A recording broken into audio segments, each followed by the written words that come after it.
Lálá ti wà nífẹ̀. Okay. Àwọn náà ẹ̀pù Àṣàkẹ́ ń gbà yẹn. Torí táìmù yẹn èmi gangan ni Lálá sọ fún gbà yẹn pé wọ́n sọ fún bàbá pé kí bàbá fa èmi fún àwọn. Lálá.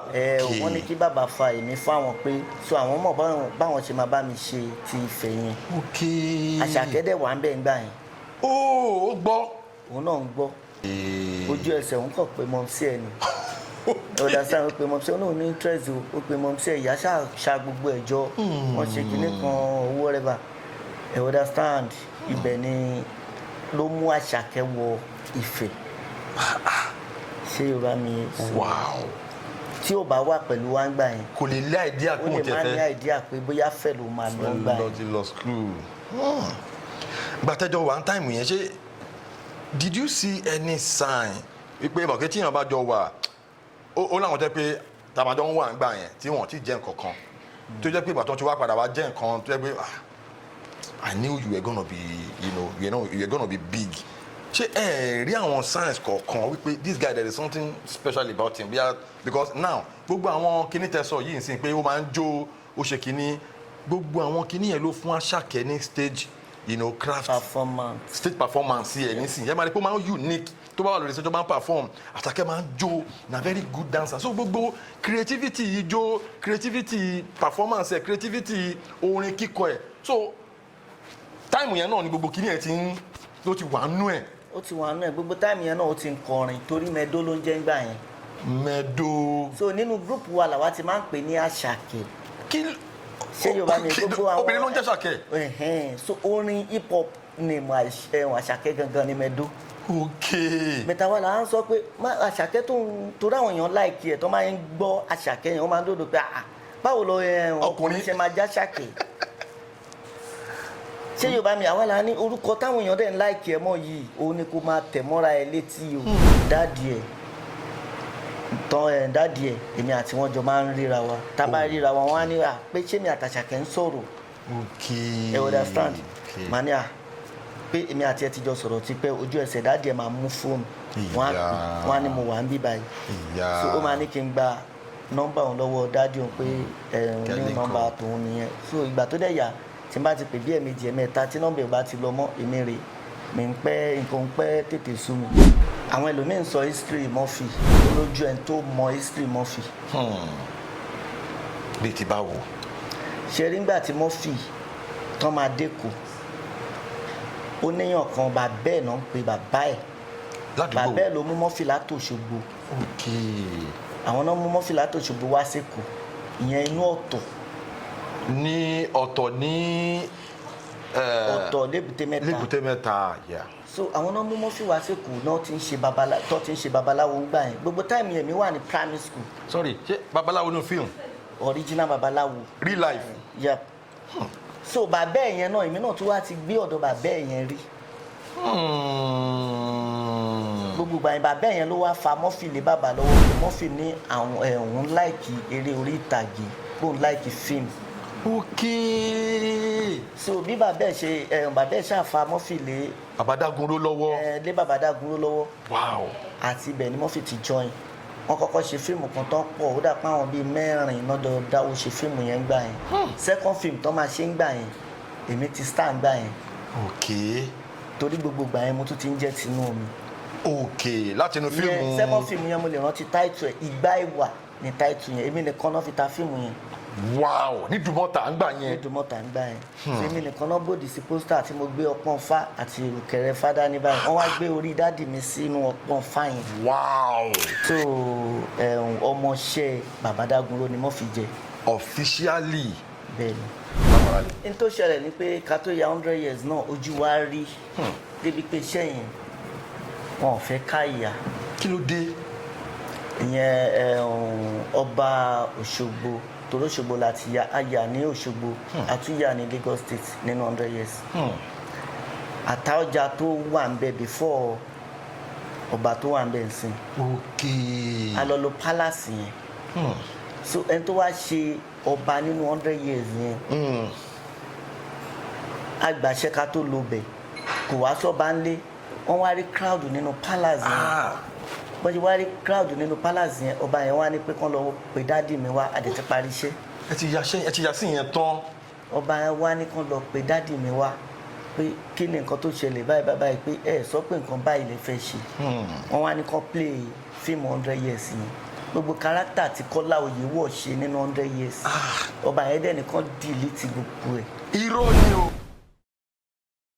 To another incredible edition of Unscripted with Jeff Owolewa.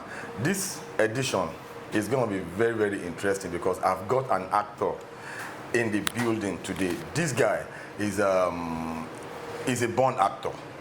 Join me as I welcome Jamiu 100. I call him 100. How far now? You're welcome to the show. Yeah, mo kí ẹ̀yin tẹ́ ẹ ń wò wá o. Orúkọ mi ò tí yí padà, orúkọ mi ni Jamiu Olabankewin, aka 100 years. It no go happen. Okay. Ẹ̀yin ti ní pé 100 years, it no go happen. Now, Mr. Jamiu, ẹ fún wa ní background yín, ibo la bí yín sí, ọmọlúwo ni yín, school wo lẹ lọ, àti pé a mọ̀ pé born actor ni yín, so mi lè máa béèrè pé ìgbà wo lẹ join ní industry. Ẹ fún wa ní gbogbo humble beginning yín, ẹ jẹ́ káwọn ará lè mọ̀.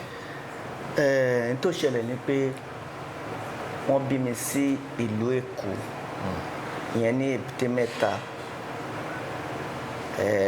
Mo dẹ̀ lọ sí ní Èbúté Mẹ́ta náà mo ti lọ sí primary school, Ọ̀tọ̀ primary school. From there mo lọ Ìjẹ̀ṣà boys ní Sùúrùlérè, Ìjẹ̀ṣà boys high school ní Sùúrùlérè. Ibẹ̀ ni mo ti ka secondary school. Yep. Okay, let us delve right into the nitty-gritty of this very show. Mr. 100 years, it no go happen. Gbogbo wa la mọ̀ pé film 100 years yẹn, I think that movie was released in the year 2003, abi? Yeah, 100 years jáde ní 2003. So nígbà tí movie yẹn jáde, that movie was an instant blockbuster. Everywhere burst. Mo rántí time yẹn mo ṣin ni mo wà ń gbà yẹn. Bàtí fíìmù yẹn jáde kọ́kọ́ ṣẹlẹ̀ mo ṣin gbà yẹn wọ́n mú olè kan tó popular wọ́n bígbà tí wọ́n gbé olè yẹn tán kàn mọ́gi. Bí ẹ ṣe pátá yẹn nínú fíìmù yẹn kò wáyé mi mo fẹ́ kẹ́ tàn mọ́lẹ̀ ṣé incident yẹn ṣẹlẹ̀ kẹ́ tó ya fíìmù yẹn ni àbí ẹ ti ya fíìmù yẹn tán kó tó di pé ẹ jẹ́ káwọn ará lè mọ̀. Ẹni tó ṣẹlẹ̀ ní pé 100 years ó ní time kan tó jẹ́ pé Rẹ̀mí Àlòkù ọmọ ó ní ẹnìkan tó máa ń lọ sí àgbo Rẹ̀mí ńgbà yẹn. So tí Rẹ̀mí bá ti ń kí ní 100 years no go happen. So ìyẹn wà. Ó tún ní kan tó tún ṣẹlẹ̀ ní Mushin gbà yẹn. Ṣé Yorùbá mi time àwọn èèyàn wá sọ pé ó dà pé ẹni tí Rẹ̀mí kí yẹn náà ló wà ní Mushin gbà yẹn. But kò wá ṣe story ẹni yẹn la fi ya 100 years o.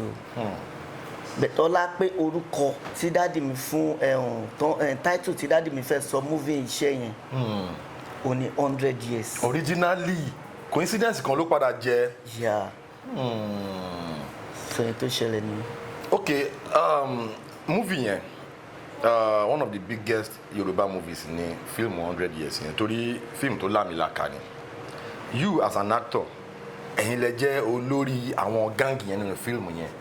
As a very young person nígbà yẹn kí ni experience yín working with people like the late Babasuwe ṣebí late Moladun kọ́lọ́n forí jì wọ́n kọ́lọ́n fọ̀rùn kẹ́ wọn working with people like Kọ́lá Oyèwọ̀ ṣé mo gbà working with great legends nínú fíìmù yẹn àti bàbá náà kọ́lọ́n forí jì bàbá kọ́lọ́n fọ̀rùn kẹ́ wọn àti Murphy Afọlábí lot of blockbuster ní fíìmù yẹn one of the biggest Yoruba movies you know so báwo lẹ ṣe kí ni working experience yẹn nígbà yẹn being a young person lórí set yẹn fún wa ní back end story lórí set yẹn gbọ̀ngàn àwọn kan tó ṣẹlẹ̀. N tó ṣẹlẹ̀ ni pé torí èmi ò kó tún ṣe 100 years gangan ni wọ́n fi mọ̀ mí. Torí a ti ṣe fíìmù kan before kí nǹkan tó máa ṣe fíìmù eré orí ìtàgé a máa ń kọ́kọ́ ṣe stage. Ṣé Yorùbá mi a máa ń kọ́kọ́ ṣe stage time yẹn àìmọye tó jẹ́ pé ká tó lè gbé fíìmù jáde a máa kọ́kọ́ ṣe stage yẹn a máa lọ sí school. Riaza ọ̀tọ̀ stage ọ̀tọ̀ so a máa kọ́kọ́ ṣe riaza náà before ká tó lọ sí stage play. A máa lọ sí school a lè lọ bá headmaster school pé ẹ wá o a fẹ́ gbé fíìmù wá sí school yín o wọ́n máa ní kazine pé bóyá tó bá jẹ́ pé 10 naira ni owó táwọn ọmọ school máa san yẹn àwọn náà máa ní bóyá bíi 3 or 4 naira nínú ẹ̀. ẹ wá wo gbogbo àwa tí a lọ crowd tá a lọ gbogbo àwọn tá à ń ṣeré orí ìtàgé tá à ń jọra mọ́lẹ̀ actor and actress tá à ń jọra mọ́lẹ̀ níbẹ̀ yẹn so a ti kọ́kọ́ bẹ̀rẹ̀ stage omi òkú náà before ká tó ya 100 years a ti gbé káàkiri Oǹdó ni Òṣogbo ni Àkúrẹ́ ni gbogbo ẹ̀ bẹ́ẹ̀ lọ so àwa gbé fíìmù omi òkú yẹn jáde lẹ́yìn ìgbà tá a gbé fíìmù omi òkú yẹn jáde gan tí dáàdì mi ṣiṣẹ́ yẹn tán mákẹ́tà ò tún gbaṣẹ́ yẹn. kí ló dé. a ti ṣe tán wọ́n yáwó wọ́n ta tv wọ́n ta gbogbo everything tán ní nínú ilé nítorí kíṣẹ́ yẹn lè parí. wọ́n wá dé Ìdúmọ̀tà tí dáàdì mi bá ti múṣẹ́ dé Ìdúmọ̀tà báyìí wọ́n máa ní fíìmù ta ló ní fíìmù eléyìí tẹ́fẹ́ tà yìí ọ̀pọ̀ lóòjọ́ kọ̀ọ̀kan ló máa ń pe bàbá ń gbà yẹn torí Dágunró máa ń pọ̀ fọ̀kan gbà yẹn wọ́n á ní ọ̀pọ̀ lóòjọ́ kọ̀ọ̀kan tá a bá mọ́pọ̀ lọ tí òòjọ́ kọ̀ọ̀kan àjùnú ni yes. wọ́n wá sọ dáàdì mi ní ọ̀pọ̀ lóòjọ́ kọ̀ọ̀kan nínú Ìdúmọ̀tà ń gbà yẹn wọ́n gbaṣẹ́ yẹn. kí ló dé tán fi gbaṣẹ́ yẹn. lẹ́yìn lọ sí Ìdúmọ̀tà wọn gbà wọ́n ní fíìmù ọ̀pọ̀ lóòjọ́ kọ̀ọ̀kan. kí ló dé tí wọ́n gbà. wọ́n ní fíìmù ológun torí gbà yẹn wọn ò fi bẹ́ẹ̀ láìkì fíìmù ológun àwọn fíìmù bóyá bíi modern film àbí love story náà láìkì ń gbà yẹn. ìgbà tí Ọlọ́run wá ṣe tí àwárí mákẹ́tà kan tó máa gbaṣẹ́ yẹn gbà yẹn ìyẹn ni Legend Picture. Legend Picture. òun náà pè ní ilé àkókò ni wọ́n ti ń gbẹ́dó. so Legend Picture wá gbaṣẹ́ yẹn Ọlọ́run dẹ̀ ṣe fíìmù yẹn ló sọ dáàdì mi di ẹni tó lo Benz nígbà yẹn ìyẹn Benz 230 nígbà yẹn. iṣẹ́ táwọn marketers ń kọ́ tó ń kọ́ ló wá padà wá lálùbáríkà. wọ́n san owó iṣẹ́ yẹn fún ara marketer ló wá ní pé ó dà kílẹ̀ fẹ́ bàbá náà wọ́n fẹ́ mọ́tò. wow. ó dẹ̀ gbé wọn lọ pé ó yá ìnáwó sí mọ́tò tó bá wù yín bàbá wa náwó sí Benz 230 nígbà yẹn. ibi tíṣẹ́ yẹn tó tàdí ẹni yẹn tún mú èmi àtẹ̀gbọ́n mi ó tún mú wa jáde pé ó tún lọ ṣe shopping aṣọ. wow. ó ṣe fún wa lẹ́yìn ìgbà yẹn la ṣẹ̀ṣẹ̀ wá ya 100 years yẹn. so kò jẹ́ tuntun pẹ̀lú àwọn star tó wà nínú 100 years ní ìṣẹ̀ṣe máa fèsì nǹkan báyẹn láti kékeré mi mo tún fèsì àwọn star kan jù mí lọ.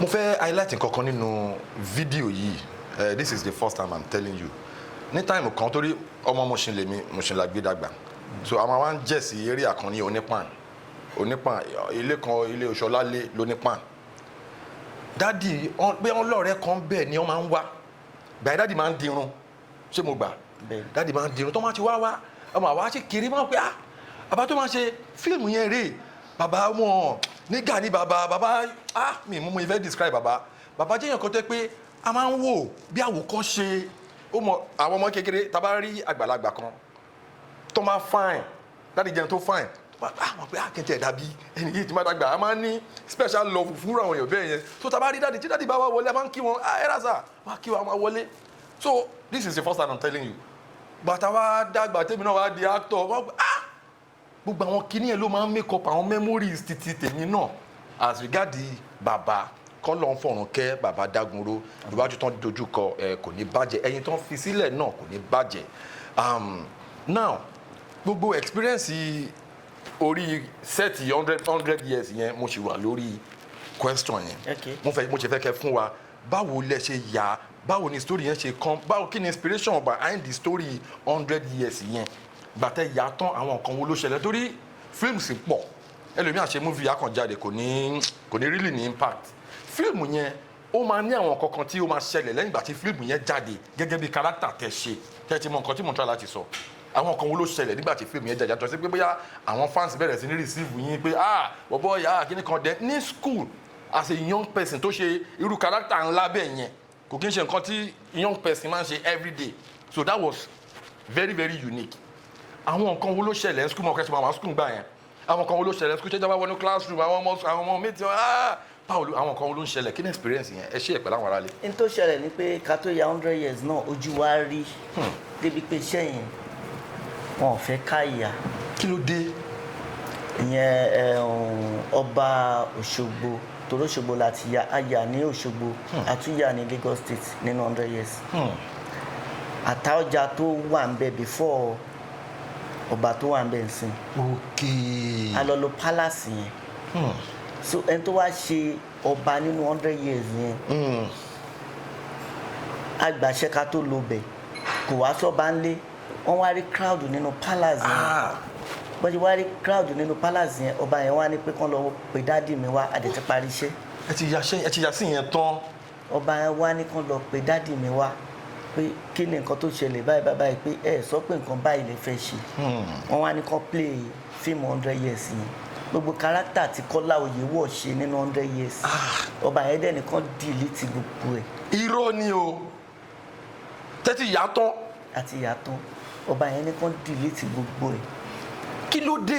bàbá tí wọ́n sọ pé èmi ọmọ ìsàlẹ̀ Ọ̀ṣun báyìí mo ṣe jẹ́ báyìí ní kinní kan àwa náà tán mọ́ nǹkan báyìí ọba yẹn ò gbọ́ nǹkan kan ó tún ní pé tóun bá fẹ́ pàṣẹ pé adé ìṣẹ̀báyé bàbá òun ni Kọ́lá Oyèwọ̀ dé ó náà máa ní kán bẹ́ orí wọn náà balẹ̀ kán bẹ́ orí so mi nǹkan ṣẹlẹ̀ kí iṣẹ́ yẹn kó tó jáde ńgbà yẹn kò ń ṣe pé bí yíyan kọ́ ṣàdédé yaṣẹ́ wọ́n wá release ẹ̀ wọ́n dẹ̀ release ẹ̀. báwo lẹ ṣe resolve ẹ̀. àṣàṣe ni bàbá ṣáà ní ok ṣé kán delete gbogbo àwọn tá a ti ya ni wọ́n dẹ̀ delete ẹ̀. ṣùgbọ́n àná láì. àṣẹ̀ṣẹ̀ tí wàá tún mí ìyá kú òun bẹ́ẹ̀ àwa lọ sí ìlú Òbú. ẹni sùúrù gbogbo since tí ẹ ti yà pẹ̀lú ọ̀gá wa Kọ́lá Oyèwọ̀ bàbá Kọ́lá Oyèwọ̀ yẹn tó ti ṣe kárátà ọba yẹn nínú palace yẹn ẹ delete gbogbo ẹ̀. wọ́n delete àṣẹ̀ṣẹ̀ wá lọ Òbú àwa lọ tún gbogbo àwọn scenes yẹn yà. nínú another set ló bí a tó jọ bí palace. bẹ́ẹ̀ni tó jọ palace so oríṣiríṣi ṣẹlẹ̀ before that time.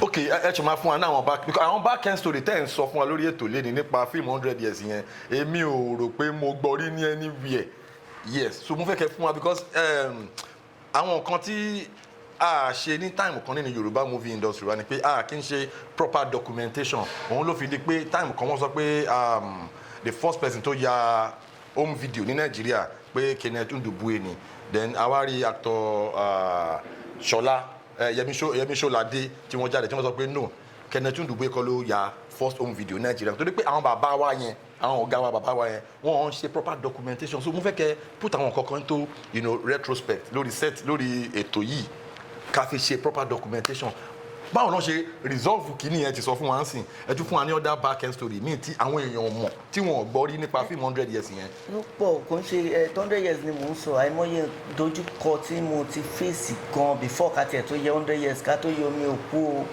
láti ìgbà tá a ti Yàdágìrì ayé episode. then ẹ tí wàá lọ síbi question ẹ tí lọ síbi answer gbàtí fíìmù 100 years yẹn jáde báwo làwọn èèyàn ṣe ń receive yín school nígbà tẹ́ dé school báwo ló ṣe àwọn experience yẹn bí kẹjáde bí ẹwà àwọn school àbí kankan. ètò ìṣẹ̀lẹ̀ ní pé láti school mi náà ti mọ̀ mí tẹ́lẹ̀ already torí mo ti star náà láti school. so tí má dẹ̀ dé school gbà yẹn èmi ò ń fi bẹ́ẹ̀ jáde màá kọ́ wà nù class mi.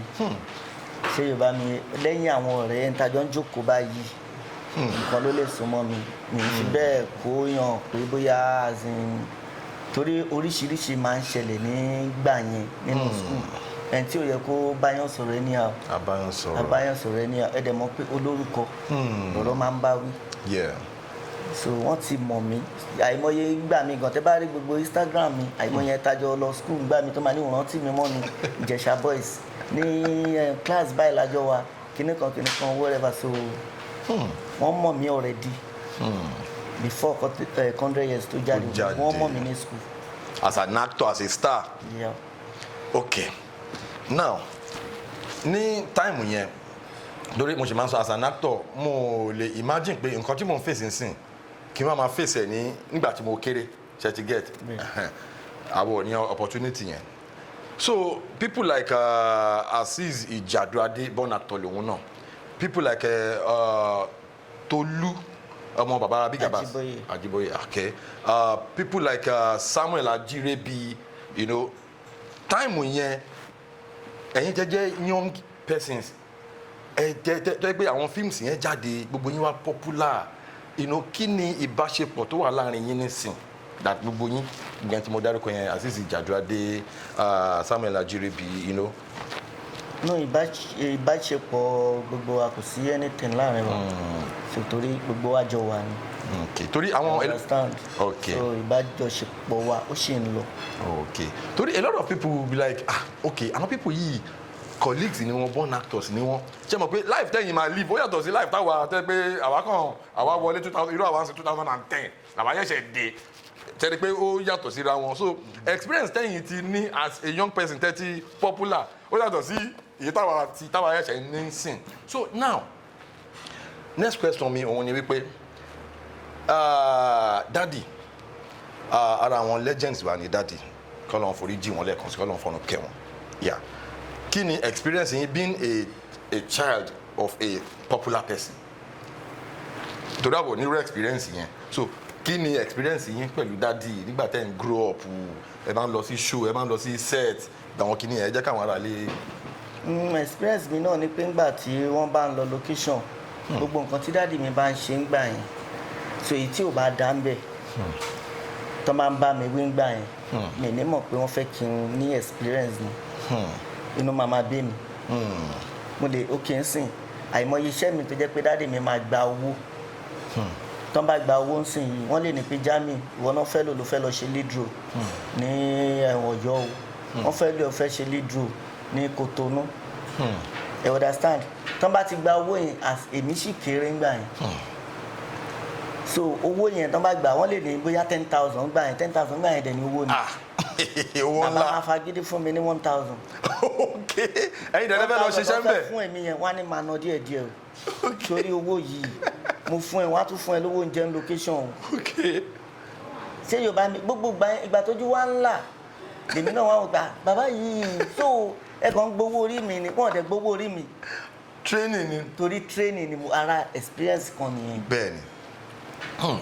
ṣé Yorùbá mi yé so experience tí mo rí pẹ̀lú dáàdi mi ó pọ̀ gan. ẹ ṣe àwọn míì ẹ tún ṣe àwọn míì. òun náà ni lèèyàn ń lò ń sìn yìí torí téèyàn bá ní experience ni táìmù téèyàn wà yìí èèyàn ṣẹ̀ṣẹ̀ máa kọ́ nǹkan tí ó yẹ kéèyàn máa kọ́ lọ́dọ̀ ẹlòmíì ni torí mo ti rí àtijọ́ lọ Kotonu rí láti táwọn ọlọ́pàá ti kó wa lórí omi tọ́lọ́ ti àwọn dáàdi mi mọ́lẹ́ yá state play ni wọ́n dẹ̀ lọ tí wọ́n mórí omi táìmù ẹni Nàìjíríà àti Cameroon ló ń jà fún ilẹ̀ Bakassi. ok ẹ̀yin wá ní sásìkò yẹn. àwa ń lọ wọ́n wá ní ọmọ Nàìjíríà kan wà lórí omi o a dẹ̀ fi ọ̀sẹ̀ kan. báwo ló ṣe ṣẹlẹ̀. fáànù já tètè débẹ̀ wọ́n pẹ́ nìkan ní Yẹmí my lover ìyẹn wà ní Cameroon. kò kí n ṣe Yẹmí my lover kò ń ṣe original fake ni o. ok so ó wà ní ìyẹn wà ní Cameroon state play lòun fi ń jẹun ní ọ̀hún yẹn. lòun yẹn ń forúkọ Yẹmí my lover jẹun bẹ́ẹ̀ yẹn. so ó wá kó àwa ó ti níye tán kọ fún wa wọn ní àti lówó àwọn dáàdi mi ń gbà wọn ní Jamiu ó ti ní owó iye tí mo kọ fún ọ rẹ o iye tí àwọn náà kọ fára wọn ẹgẹrẹ mi tí wà ń bẹ àtọlágbé wà ń bẹ fẹẹ dárúkọ àwọn star tó wà ń bẹ Abidjan náà wà ń bẹ. wow. wọ́n pọ̀ gan-an. lẹ lọ sí tọ̀ yẹn gbà yẹn. mi ju bóyá bíi mo fẹ́ rántí yí ẹ̀yẹn ṣé mo tó mo fi 15 years ńgbà yẹn. oh god. so àṣà lọ wọ́n tí wọ́n mọ́nú ilé tí o bá ń ṣe pé wọ́n gbé àwa ọmọ kékeré dání ni èmi ọmọ kékeré wọ́n tún gbé ọmọ kan dání tí ò tí rìn tó mọyàn lọ́wọ́ àwa méjèèjì la kó gbogbo wọn yọ nínú fẹ́ràn. oh my god. torí ńgbà yẹn wọ́n ń jà sílẹ̀ Bakassi tó ń pa ọmọ Nàìjíríà. ó risky o. so àìmọye experience gbogbo nǹkan téèyàn rí ńgbà yẹn náà experience ni. experience ńlá as a young person.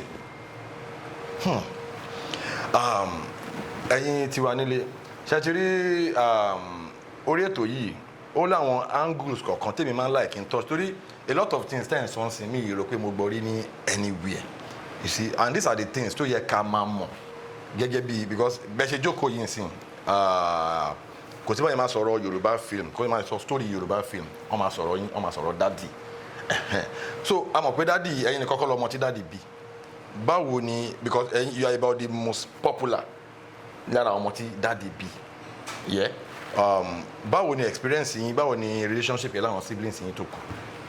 no relationship wa wà okay kò sí anything láàrin wa torí oníkálukú níṣẹ́ tó ń ṣe lọ́wọ́ fún ara ẹ̀. okay. torí bàbá ti fi ìwọ tó jẹ́ pé bóyá mẹkáníìkì ló fẹ́ ṣe ni ó yá lọ fojú sí. okay. ìwọ tó jẹ́ pé bóyá fíìmù ló fẹ́ fèsì ni ó yá lọ fojú sí. ìwọ tó jẹ́ pé setman yẹn ni ó yá lọ fojú sí. so why ti. okay. okay gẹ́gẹ́ bá yẹ sọ̀rọ̀ ọ̀rọ̀ tẹ sọ́nsìn yìí mo mọ̀ pé ìyànda is your elder brother àbí. yeah. okay so ọmọ ìyá kan náà ni. ọmọ ìyá kan náà ọmọ bàbá kan náà. wow.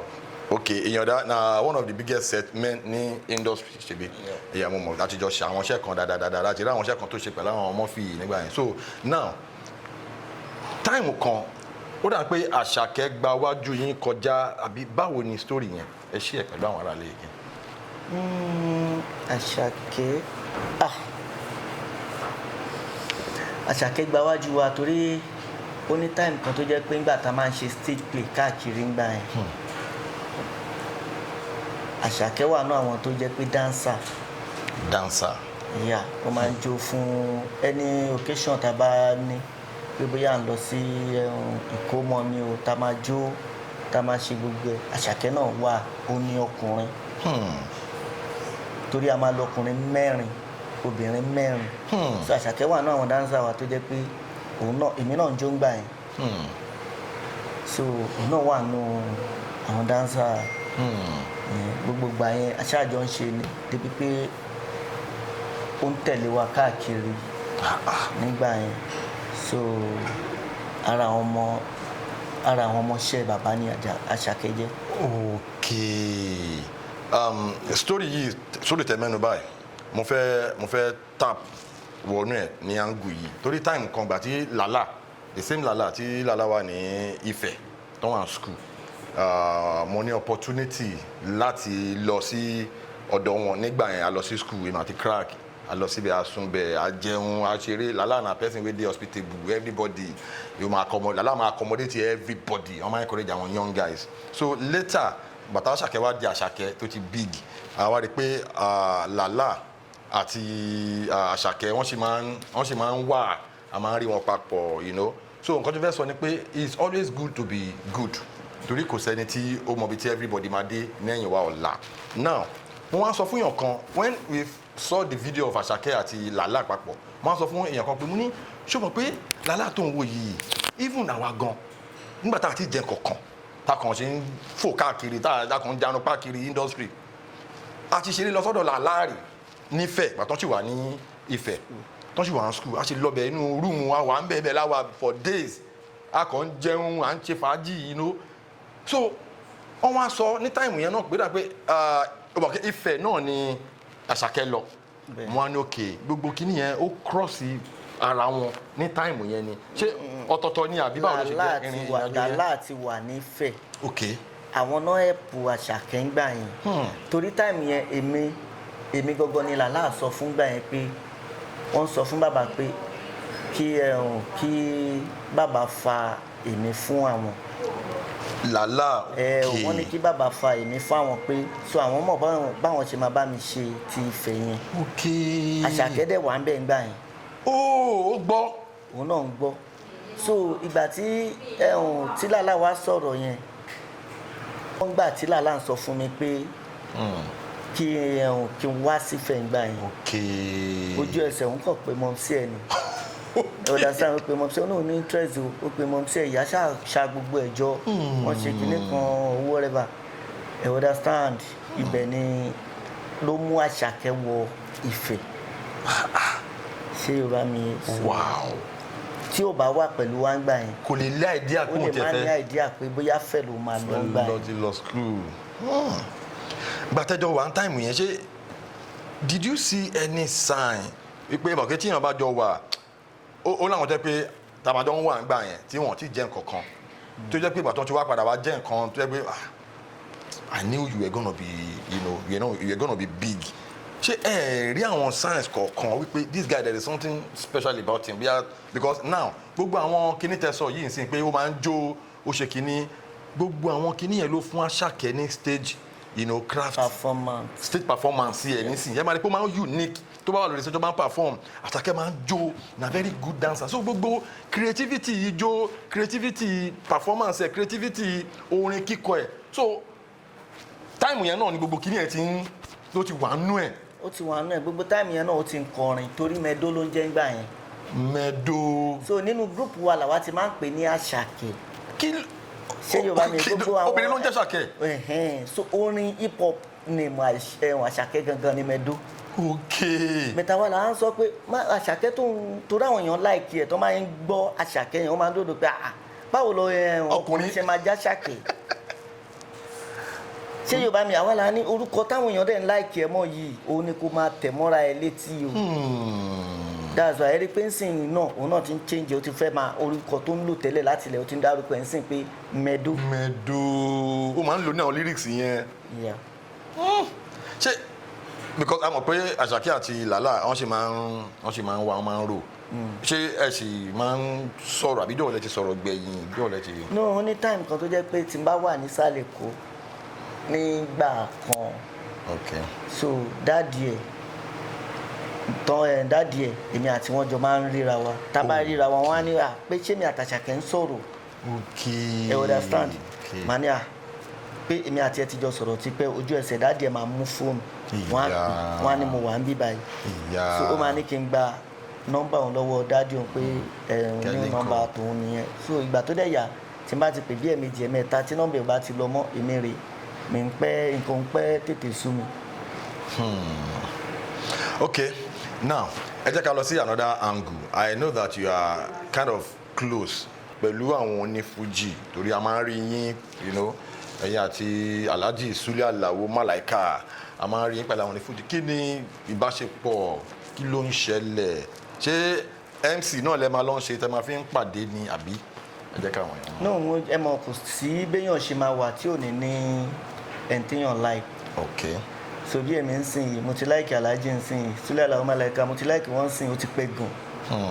Àti kékeré ni mo ti láìkì torí èmi Èbúté Mẹ́ta náà bí mi sí. Okay. Ṣé Yorùbá mi yé so àti ibẹ̀ lèmi ti máa ń gbọ́ orin Alhaji Sule Alao Malaika àti ìgbà yẹn lèmi ti ní interest so táìmù tí n bá ti lọ location àbí mo kò wà ó pè mí kí n lọ fi kí lọ múnú ara mi dùn níbi tán bá wà bóyá wọ́n ń ṣe wedding ni o bóyá wọ́n ń ṣe kíní torí Alhaji lèmi ṣe máa ń lọ bẹ̀. Wow torí a máa ń ra àwọn fídíòsì yẹn tẹ máa jọ ń so now táìmù kan táwa join industry màá tún lo ọ̀rọ̀ yẹn a máa ń janunpa àwa janunpa káàkiri a janunpa dọ́dọ̀ Murphy Àfọlábí nígbà yẹn kọ́lọ́n foríjì Murphy kọ́lọ́n tẹ́ Murphy sí afẹ́fẹ́ rere ẹ máa ń wà pẹ̀lú Murphy náà a dẹ̀ mọ̀ pé Baba Dagunro àti Murphy ṣé ọmọọṣẹ́ àtọ̀gá relationship ni tó fi di pé ẹ̀yin náà tẹ́tún jẹ́ ọmọ bàbá báwo ni relationship ẹ̀ ti dẹ̀ máa ń rí lọ́dọ̀ Murphy náà ni. n tó ṣẹlẹ̀ ni pé Murphy Àfọlábí kọ́lọ́n bá mi fi ọ̀run kẹ́ wọn. Àmín. n tó ṣẹlẹ̀ ni pé láti ìgbà tí Murphy torí àwọn ẹlòmíín sọ history Murphy ó lójú ẹni tó mọ history Murphy. Bí ti báwo. ṣe rí ngbà tí Murphy tán máa dẹ́kun ó níyàn kan bàbá ẹ̀ náà ń pe bàbá ẹ̀ bàbá ẹ̀ ló mú Murphy látòṣogbo. Àwọn náà mú Murphy látòṣogbo wá sẹ́kọ̀ọ́ ìyẹn inú ọ̀tọ̀. ní ọ̀tọ̀ ní ọ̀tọ̀ l'Ébùté Mẹ́ta. So àwọn náà mú Murphy wá sẹ́kọ̀ọ́ náà ti ń ṣe babaláwo gbà yẹn gbogbo táìmù yẹn mi wà ní primary school. Sorry ṣé babaláwo ní film. Original babaláwo. Real life. Yeah. So bàbá ẹ̀ yẹn náà èmi náà tún wá ti gbé ọ̀dọ̀ bàbá ẹ̀ yẹn rí. Gbogbo ìgbà yẹn bàbá ẹ̀ yẹn ló wá fa Murphy lé bàbá lọ́wọ́ pé Murphy ní àwọn òun láìkì eré orí ìtàgé bóun láìkì fíìmù. So bí bàbá ẹ̀ ṣàfa Murphy lé Baba Dagunro lọ́wọ́. Lé Baba Dagunro lọ́wọ́. Wow. Àti ibẹ̀ ni Murphy ti join. Wọ́n kọ́kọ́ ṣe fíìmù kan tán pọ̀ ó dà pé àwọn bíi 4 náà dáwọ́ ṣe fíìmù yẹn gbà yẹn. Second film tán máa ṣe ń gbà yẹn èmi ti star gbà yẹn. Okay. Torí gbogbo gbà yẹn mo tún ti ń jẹ́ tinú omi. Okay, láti inú fíìmù. Yẹn second fíìmù yẹn mo lè rántí title ẹ̀ Ìgbà Ìwà ní title yẹn èmi nìkan náà fi ta fíìmù yẹn. Wow, ní Dùmọ̀tà ń gbà yẹn. Ní Dùmọ̀tà ń gbà yẹn. Èmi nìkan náà bòdì sí pósítà tí mo gbé ọpọ́n fá àti ìrùkẹ̀rẹ̀ fádá ní báyìí. Wọ́n wá gbé orí dádì mi sínú ọpọ́n fá yẹn. Wow. So ọmọọṣẹ́ Bàbá Dagunro ni mo fi jẹ. Officially. Bẹ́ẹ̀ni. Táìmù kan a ṣe wà lórí story yìí o. Táìmù kan mo kàn fẹ́ relish memory mi as to regard the time kan tá à ń ya fíìmù kan bóyá ẹ̀yin náà máa rántí àjọ wà lórí set yẹn ni èrò pọ̀ lórí set àyà ní Èbúté Mẹ́ta ní Ọ̀tọ̀ mo máa rántí fíìmù yẹn inú ghetto Ọ̀tọ̀ yẹn níbi ojú irin yẹn ojú irin tó bí Ìdó ṣé Ìdó ni Ìdó Òyìnbó níbi ibi railway yẹn so àwa ya àwọn scenes kọ̀ọ̀kan àwọn Kevin Keluba èrò pọ̀. You know, say Murphy job na blockbuster every time, big job. Ọmọ Mushin kọ́ nìyẹn ni. Ọmọ Mushin ni. Ọmọ Mushin. Thank you. Ta yà nínú ghetto kan, àwọn orò aṣẹ́wó yẹn wà lẹ́gbẹ̀ẹ́ railway yẹn báyìí. Yeah, ọmọ Mushin. Ghetto, wọ́n máa ń So, but I wan shoot. Mo wá ń rí àwọn èèyàn oríṣiríṣi àwọn èèyàn from every walks of life. Àwa wà opportunity láti bá Murphy sọ̀rọ̀ gbà yẹn, ó dà pé wọ́n àti ìbẹ̀rẹ̀ sí ni máa rò, wọ́n sì ń sọ̀rọ̀. Wọ́n ní pé ṣé ẹ mọ̀ pé àdúgbò yìí láwọn ti àwọn ó náwọn táìmù kan jẹ́ pé ibi báyìí láwọn ń gbé gbogbo àwa ò pé nínú ibi báyìí ibẹ̀ yẹn ghetto ni gbogbo táìmù yẹn níbẹ̀ yẹn nígbà yẹn ní ẹgbẹ́ rélùwé yẹn ẹgbẹ́ ojú irin yẹn ilé onígi orí akitan orí pákó àwọn náà ti gbé bí báyìí rí wọn ní ibi tí Murphy ti ń ṣe babaláwo ńgbà táwọn náà tún fẹ́ dá wà ní orí pákó yẹn gbà yẹn. Oh my God. Àwọn èèyàn ní humble beginning tọ́lọ́ wá padà wá gbé ọwọ́ àwọn èèyàn yìí sókè so inú mi máa ń dùn nígbà yẹn àwọn tẹ̀ tí ì jẹ́ nǹkan kan àwa sì ń akàn hustle náà ni so bàtí Murphy wá sọ̀rọ̀ yẹn èmi náà wá inspired pé okay téèyàn fi lè wà nínú bíbà tó gbé bẹ̀ tó ń sùn tó ń jí lórí pákó yìí lórí ilẹ̀ yìí tó ń dẹ̀ bíìgì báyìí gbà yẹn ni Murphy ń lo mọ́tò wọn yẹn Chrysler yẹn tó ń lo Chrysler Murphy oh my God kọ́lọ́n foríjì Murphy kọ́lọ́n fọ̀rùn kẹ́ Murphy lẹ́kùn sí ìgbà yẹn dùn ìgbà yẹn dùn torí location yẹn bí kí location yẹn máa tàn mọ́ gbogbo wa wà ń bẹ́ẹ̀ akàn flex fàájì ń lọ tó bá wà ní location yẹn even tó bá ṣiṣẹ́ inú ẹ̀ máa dùn pé you are there like you are part of that story so ẹ wà lórí set yẹn náà gbà yẹn mo fẹ́ kẹ́ tí wàá fún wa ní back end story gbogbo time yẹn pẹ̀lú Murphy torí a lot of people they have said a lot of things okay irú Murphy was not just an actor Murphy was not just a producer Murphy was so influential tó jẹ́ pé a lot of celebrities wọ́n kọjá níwájú Murphy tí Murphy help a lot of people so àwọn kan máa ní bí Murphy ṣe kú yẹn kò yẹ kí ó kàn lọ bẹ́ẹ̀ yẹn ó yẹ kí then dáàdì yín náà máa sọ pé ó yẹ ká rí àwọn kankan tó pé àwọn people yìí they have tried they contributed a lot to the growth of movie industry especially Yorùbá kí ni ẹ lè sọ sí aspect yẹn. n tó ṣẹlẹ̀ ní pé ṣe as a person tó wà nínú fíìmù yẹn gangan nígbà yẹn. ṣe rí ti Murphy mi kò lè jọ mí lójú. kí ló dé. reason ni pé ṣe nígbà tí dáàdì tèmi náà kú nígbà yẹn àìmọye àwọn tó sọ pé màá ṣe bí ìyá màá ṣe bí bàbá fún ẹ. ṣé Yorùbá mi yé ìgbà títí Murphy ṣẹlẹ̀ náà tí mò ń rí gbogbo àwọn tó ń promise Murphy pé ẹ má worry ṣé kinní kan báyìí ni màá ṣe kinní kan báyìí màá ṣe mo ń mí sínú ni tó ti ṣẹlẹ̀ sáwa náà. wow bí ti báwo. torí ti dáàdì mi gan sef ìgbà tí bàbá kú ni mo mọ̀ pé àṣé àwọn audience wọ́n láìkì bàbá ju àwa tá à ń ṣe fíìmù lọ. oh my God no this is another angle to it àwọn audience love you. wọ́n love torí gbà yẹn àwọn náà show love jù. àwọn tó ń jẹ́ colleague gangan o. tí o bá ṣe ọpẹ́lọpẹ́ Mr. Latin àwọn náà ṣe ojúṣe ní ọjọ́ yẹn gangan.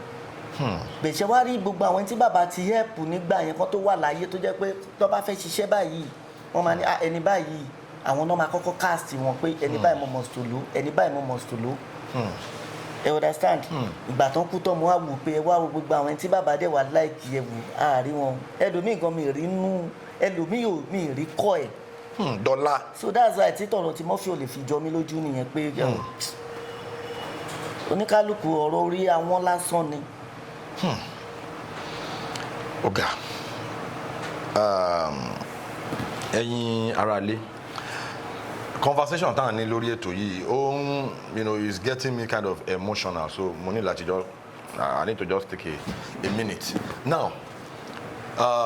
Mr. Jamiu, lẹ́yìn ìgbà tí bàbá ti kú Murphy náà ti kú, people like us a mọ̀ pé bàbá was one of the major backbone fún yín fún career yín, then bàbá ti lọ, then Murphy náà was one of the major backbone torí mo máa ń rí yín dáadáa pẹ̀lú Murphy, ẹ máa ń wà nínú Murphy máa ń tí Murphy bá ń ṣiṣẹ́ a máa ń rí yín, ẹ máa ń stand by lẹ máa wà, ẹ máa ń support, ẹ ní rapport dáadáa. Ìgbà tí Murphy náà ti kú, kí ni ìyàtọ̀ tó wà nínú career yín nínú life yín nígbà tí bàbá wà láyé, nígbà tí Murphy wà láyé, àtìgbà tí bàbá ti lọ àtìgbà tí Murphy ti lọ, kí ni difference? Me understand. That is ṣe mọ̀ pé tí irú bàbá tèmi sìn gbà tí bàbá mi wà láyé ó láwọn kankan tẹ́ pé tó ń ṣẹlẹ̀ ń sìn tẹ́ pé ká ní bàbá mi wà láyé ni kí ni yóò lè ṣẹlẹ̀ irú àwọn kan bẹ́ẹ̀ yẹn. Kí ni difference? Mo mọ difference nígbà tí bàbá mi wà láyé àtìgbà tí bàbá mi ti kú sí, mo mọ difference ẹni mo ń béèrè. Ẹ ṣe pẹ̀lú àwọn ará rẹ̀. Tó ṣẹlẹ̀ ni pé kò sí bírú nǹkan báyẹn bá ṣẹlẹ̀ láì ṣe pé bí yàn ti ní pílà gidi tó dìmú ó máa affect yàn. So èmi náà feel ẹ̀ nígbà tí mi rí dáàdì mi mọ́ torí ẹ̀ńtàjọ́ ń pọnra wa káàkiri ni ọjọ́ tó bá wà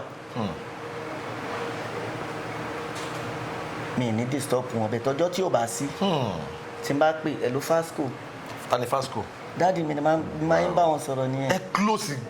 Ẹ̀ ló Fasco tó wà lọ́wọ́ ẹ̀ èló ló fẹ́ ó dáa o kí ni ìwọ fẹ́ mo ní iye báyìí ó yá send account ẹ̀.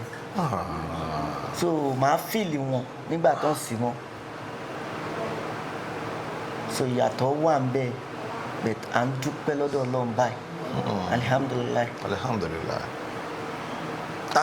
Ó lágbára o torí ọ̀rọ̀ tẹ sọ́nsìn ó ń gbé mi lọ sí level kan. Level yẹn is tí èèyàn bá bímọ ẹ̀sùn jáde jẹ́ pé ok as bàbá dẹ̀ tó bá wá bímọ bí ọmọkùnrin àbọ̀ ọmọbìnrin ó máa ń ní level of closeness because ó láwọn bàbá kan tó jẹ́ pé ó lè bá wọn ṣeré normal especially àwọn bàbá wa nígbà yẹn wọ́n máa ń burú, wọ́n máa ń strict, wọ́n máa wà very disciplined.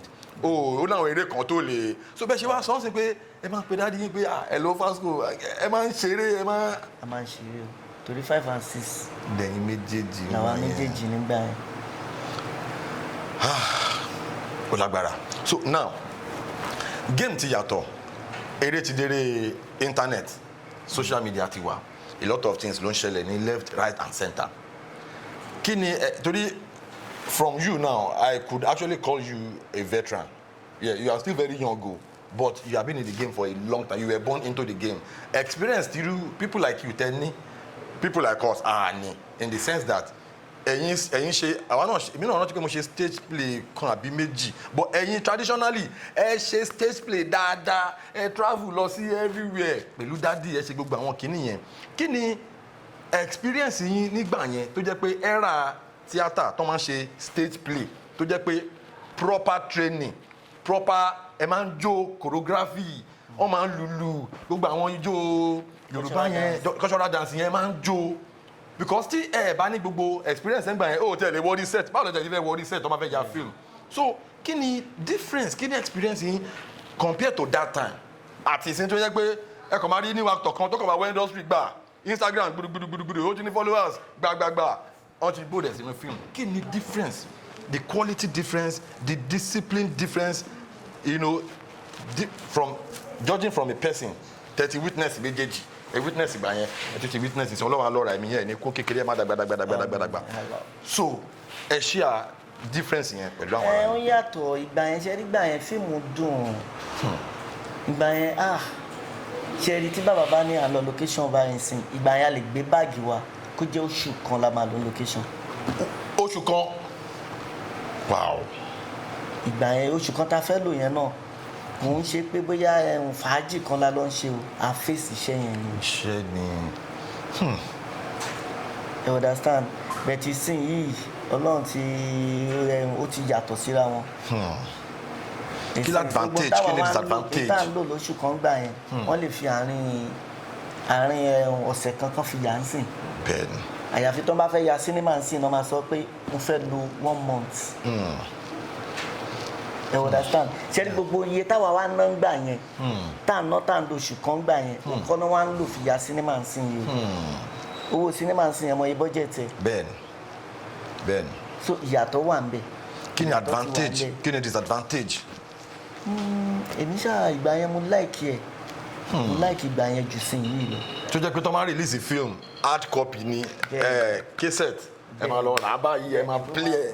ẹ rí gbogbo àwọn èrò máa lọ ní ìdúmọ̀tà oníkálukú ṣé àfisco ló fẹ́ ta fíìmù ni o ṣé corporate ló fẹ́ ta fíìmù ni èrò á ti pọ̀ gan ìsìn ó ti di pé ọmọ ìkéré ìsìn gan kò ní mọ̀ pé fíìmù gan ti jáde téèyàn bá polówó bí ẹni máa kú báyìí wọn ní mọ̀ pé fíìmù yẹn ti jáde. ẹ fẹ́ jó ijó yìí ni. tẹ́lẹ̀ wa máa lẹ pósítà wọ́n á lẹ pósítà káàkiri ni throughout ọ̀sẹ̀ kan àbọ̀sẹ̀ méjì so oníkálukú ti máa rí pé àfíìmù ìfẹ́ jáde lọ́jọ́ báyìí ìsìn yìí ó ti di pé bóyá ó dìgbà tó bá ṣẹ̀ṣẹ̀ ń polówó tó ń bá jó bí ẹni máa kú wọn nílọ wù.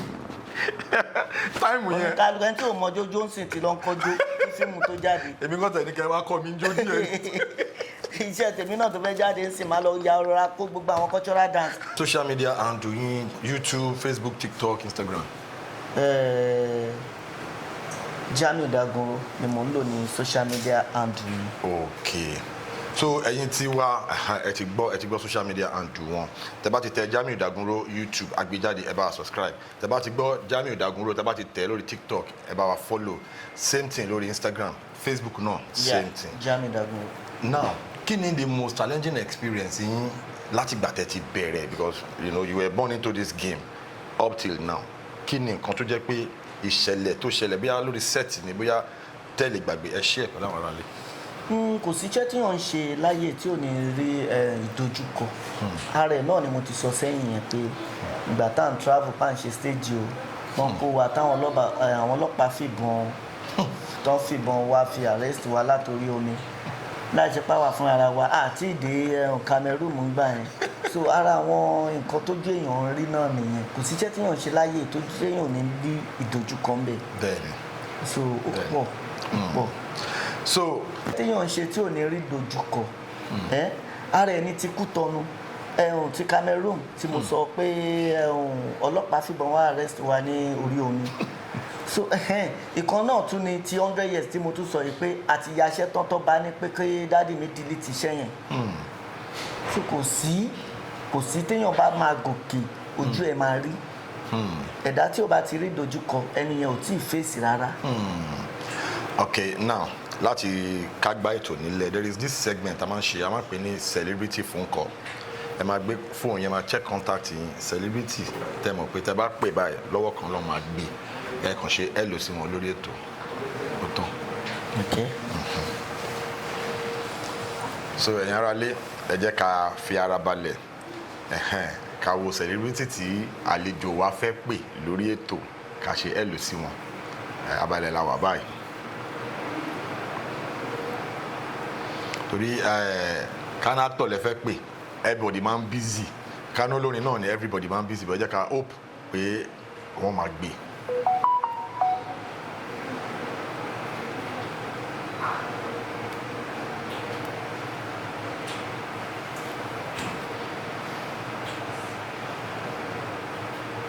ó ti ń ríngìn.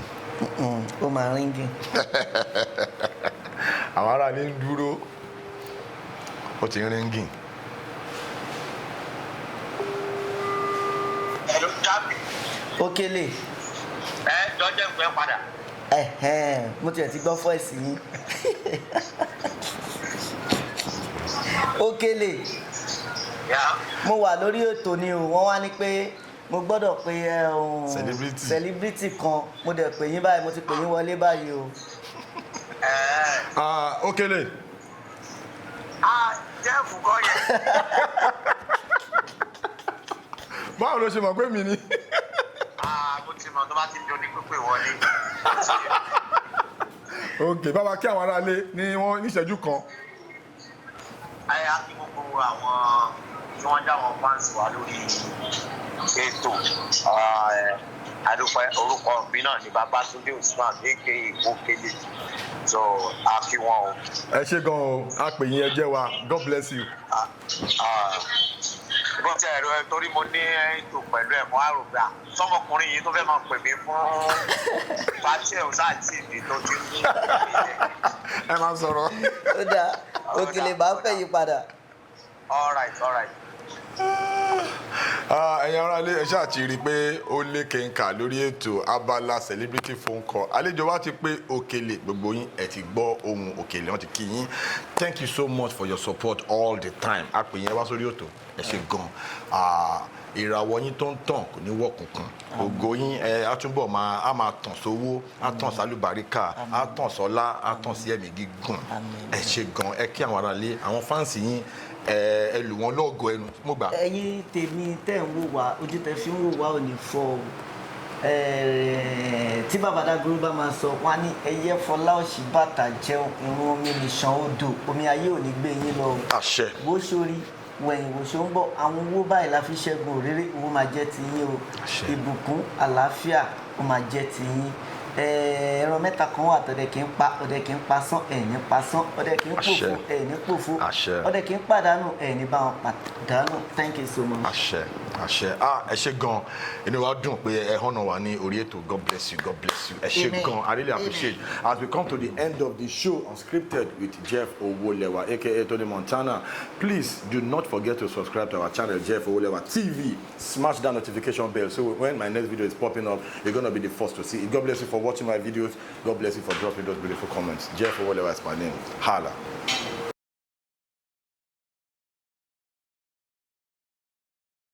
Please subscribe to my YouTube channel and press the notification button.